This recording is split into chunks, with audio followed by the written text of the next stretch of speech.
Clap. Bonjour, bonjour, nous allons vous présenter l'application Flashcard réalisée pour l'école. Comme vous pouvez le voir, nous pouvons lancer l'application grâce au point jar généré. Nous allons d'abord vous montrer que nous pouvons importer des fichiers stockés statiquement dans une base de données au format JSON. Donc ici nous importons le pays et les capitales. On peut voir qu'ils sont présents dans l'export. De même, nous allons importer les régions. Et nous pouvons voir qu'ils sont présents maintenant dans la base de données statique. Nous allons maintenant nous diriger vers la partie apprentissage. Donc pas modif. Donc pas modif, évidemment. Il y a eu beaucoup d'hésitations.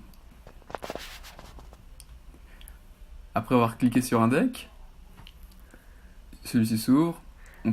On peut avoir accès à la question, montrer la réponse, choisir entre une difficulté de réponse. Soit nous avons vraiment peiné, donc on demande à la revoir. Soit ça a été plus ou moins acquis, bof. Soit ça a été réellement facile, too easy. Le système d'apprentissage en tient compte lors de son algorithme. Nous allons maintenant nous diriger vers la création. Nous pouvons créer des piles. Nous allons ici d'ailleurs créer une pile gâteau. Comme vous voyez, ce n'est pas du gâteau de l'écrire son nom.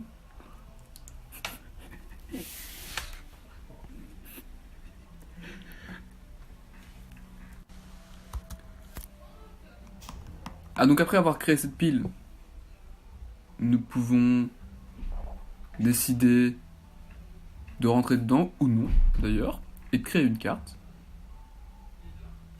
farine. Nous allons nous demander combien de grammes. Ah, un seul gramme alors. Ah non, plusieurs, c'est ce que je pensais.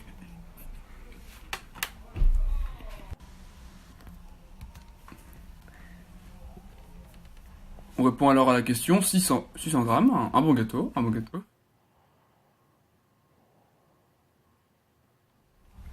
Une fois avoir créé cette pile, on peut maintenant en créer d'autres. Par exemple, une pile... beaucoup d'hésitation. Une pile cookie. Une pile cookie qui s'inscrit dans la logique de gâteau d'ailleurs. On peut faire des gâteaux, des cookies. On rentre dans la pile cookie. On peut voir que son père est gâteau. On peut créer aussi des cartes, bien évidemment. On peut remonter dans le gâteau. On peut aller dans son fils ou remonter au niveau 0 où il y a tous les decks. Créer d'autres piles aussi, évidemment. D'autres piles dans des piles. Donc là, on peut voir qu'on gère l'arborescence. On a créé, pour vous montrer, une autre pile chocolat.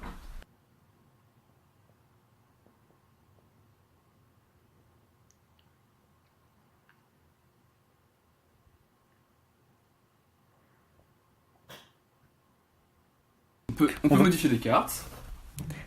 On va donc vous montrer comment modifier la pile qu'on a créée précédemment, donc la pile gâteau. On va aller dedans, on va aller dedans, et on va aller chercher la carte farine qui est dedans. Donc là, on va aller modifier donc la quantité, parce que 600 c'était peut-être un peu trop. Ça fait un gros gâteau quand même. 40, ça me paraît quand même mieux, plus adapté. Oui, voilà, par exemple. Ou même 4000 pour un très gros gâteau. Oui, un bon gâteau. On peut évidemment continuer à fouiller dans l'arborescence en allant par exemple au niveau 0 et aller modifier les cartes d'autres piles. Voilà, donc ça fonctionne plutôt bien. On peut aussi exporter du coup les piles qu'on a créées ou modifiées qui vont sur exportation. Il y a le panneau d'exportation et d'importation qui s'ouvre. On peut aller dans exporter puisqu'on a créé des choses, donc on va aller chercher à les exporter. On va aller dans le gâteau et on va appuyer sur export. Et on voit que le gâteau est bien présent dans la base de données. Voilà, nous avons discuté, nous avons montré à quoi ressemblait notre application. Nous espérons que vous avez passé un bon moment avec nous. Et nous vous disons au revoir et bonne soirée.